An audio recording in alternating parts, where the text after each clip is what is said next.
ఆగో. అన్న మీదున్న ప్రేమతో ఆ క్షణంలో ఏదో ఎమోషన్ లో కొట్టేసి వెళ్ళిపోయావు.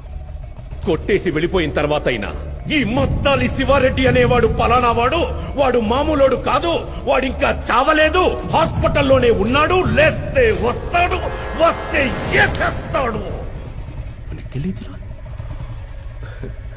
నేను హాస్పిటల్లో ఉన్నప్పుడు నీ గురించి ఏం ఆలోచించానో తెలుసా? శివారెడ్డి నుంచి ఎలా తప్పించుకోవాలి, ఎక్కడ దాక్కోవాలి అని పారిపోయి ఉంటావు. నిన్ను పట్టుకోవడానికి ఎక్కడెక్కడ వెతకాలి, ఎన్ని రోజులని వెతకాలి అని ఆలోచించా. కానీ నువ్వేంట్రా, అసలు ఈ మద్దాలి శివారెడ్డి అనే వాడే నీ లైఫ్ లో లేనట్టు, వాడితో అసలు నీకేమీ జరగనట్టు హ్యాపీగా బైక్ వేసుకుని హైదరాబాద్ మొత్తం ఇంత నార్మల్ గా ఇంత కూల్ గా ఎలా తిరుగుతున్నావురా నువ్వు? ఎవరు సార్ మీరు? ఎవరు సార్ మీరు? నేనెవరో నీకు తెలీదు. మీరేం మాట్లాడుతున్నారు? మీరు ఎవరు అనుకుని ఎవరితోనో మాట్లాడుతున్నారు?